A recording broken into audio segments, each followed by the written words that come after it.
Good morning everyone मु कान्हा आज गुरुत्वपूर्ण खबर गुड़िक आपको जनइबी। न्यूज गुड़िक भल लगे निश्चित भाव गोटे लाइक करी चैनल को सब्सक्राइब करने। चलतु आज गुरुत्वपूर्ण खबर गुड़िक नजर पकाइबा। तेबे आसंता 3 ରୁ 4 दिन मध्य दक्षिण पश्चिम ओडिशा रे छुईब मौसुमी वायु प्रथमे दक्षिण ओडिशा रे प्रवेश करिबो, तापर अन्य अंचल को छुईब बोली आंचलिक पाणीपाग केन्द्र पक्षरु सूचना मिली अछि। मौसुमी ओडिशा छुईबा परे जेउ भली भाबरे राज्य रे असह्य ताती अनुभूत हेउछि, राज्य रे तातीरु निस्तार मिलिबो बोली खबर मिली अछि। परवर्ती अपडेट रही ओडिशार मुख्यमंत्री किए हेबे जानि नियंतु। तेबे ओडिशा रे फुटिला पद्म। तेबे ओडिशा रे मुख्यमंत्री हेबा पई 5 गोटी नाम चर्चार विषय पालटिछि। वास्तव में राज्य रे प्रथम थर पई बीजेपी सरकार गठन करबाकू जाउछि। एभली परिस्थिति रे मुख्यमंत्री नाम को नहीं तीव्र मात्रा रे आलोचना चलीछि। तेबे ओडिशार मुख्यमंत्री को नहीं गिरीश चंद्र मुर्मू, धर्मेंद्र प्रधान, सुरेश पुजारी, मनमोहन सामल एवं लक्ष्मण बाग यही 5 जन व्यक्ति ओडिशार मुख्यमंत्री हेबार जोरदार चर्चा चली अछि। परवर्ती अपडेट रही एणिकी बीएसकेवाई नवीन कार्ड चलिबो बोली स्वास्थ्य विभाग निर्देश देले। तेबे एपर्यंत सरकार नोटिस आसीनी जे बीएसकेवाई नवीन कार्ड बंद हेबो बोली, किंतु लोकमाने डाक्तरखाना को गले भीतर को चिकित्सा करिबा पई प्रवेश करूनाहांती। तेणु स्वास्थ्य विभाग निर्देश दैछंती जे एपर्यंत बीएसकेवाई कार्ड बंद होई नाही, बरं पूर्व भली चालुछि। बीएसकेवाई कार्ड बंद हेबा नै एपर्यंत सरकार पक्षरु कौनसी सूचना मिली नाही। परवर्ती अपडेट रही 7 वर्ष पर हाथी गणना शेष हैला। तेबे 2017 मसीह 1934 हाथी थिबा बेले 2024 मसीह 2098 हाथी अछंती। साथी मध्यरु 474 जन पुरुष हाथी बाकी 1030 जन महिला हाथी थिबार जणा पड़िछि एवं 594 जन छुआ हाथी थिबार खबर मिली अछि। एबे ओडिशार अनुगुल, ढेंकानाल एवं कटक, आठगढ़ रे अधिक हाथी गणना करा होईछि।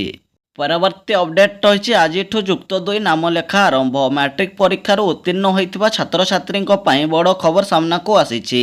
2024-25 शिक्षा वर्षर जुक्त 2 कॉलेजर प्रथम वर्ष रे नाम लेखा प्रक्रिया आज आरंभ होईछि। आग्रही छात्र छात्री जुलाई मास 6 तारिख सुधा साम्सर ऑफिशियल वेबसाइट रे पंजीकरण करि परिबे एवं जुलाई 18 रे मेधा तालिका प्रकाश पाइबो बोली खबर मिली अछि। परवर्ती अपडेट रही प्रकाश पाइला नीट परीक्षा फल। प्रकाश पाइला नीट 2024 परीक्षा फल। एथिरे बाजीमात करछन्ते जाजपुर रोड स्थित प्रयास क्लास शिक्षानुष्ठान छात्र छात्री। एही शिक्षानुष्ठान छात्र सत्यजित परिडा मोट 720 रु 715 नंबर रखी ओडिशा टप्पर होइथिबा बेले सर्वभारतीय स्तर में 153 नंबर रैंक रे रहिछन्ती। परवर्ती अपडेट रही राशन कार्ड थिले मिलिबो 2500 टंका। केमिति मिलिबो जानंतु। जदि आपण सरकार ठारू राशन रो लाभ उठाउछंती तेबे आपणक समस्तक पई नुआ रिपोर्ट सामना को आसीछि। राशन बदल रे आपणक अकाउंट रे जमा हेबो टंका। विधानसभा पक्षरु कुहा जाउछि जे पूर्वरु राशन कार्ड व्यवहारकारी को सरकारक पक्षरु मागणा राशन रे सुविधा प्रदान करुछंती। एबे गहम बदल रे एपीएल राशन कार्डधारी को 1500 टंका और बीपीएल राशन कार्डधारी को 2500 टंका, एएवाई कार्डधारी को 3000 टंका मिलिबो। एतत् व्यतीत टंका मिलिबा संगे संगे गहम, चाउल, चीनी, डाली, तेल मध्य मिली पारिबो। परवर्ती अपडेट रही दिल्ली चलीगले भिके पांडियान। गतकाली विलंबित राति रे दिल्ली जाउथबार सूचना मिली अछि। दिल्ली जाई सेठारे एक 5 तारका होटेल रे रहुथबार खबर मिली अछि।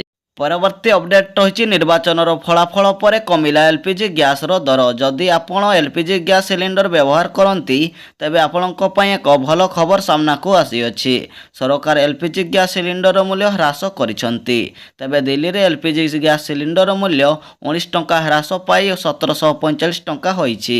सेही भली दिल्ली रो एलपीजी सिलिंडर मूल्य 1007 टंका रे रहिछि। मुंबई रे 1002 टंका रे पहुंचीछि।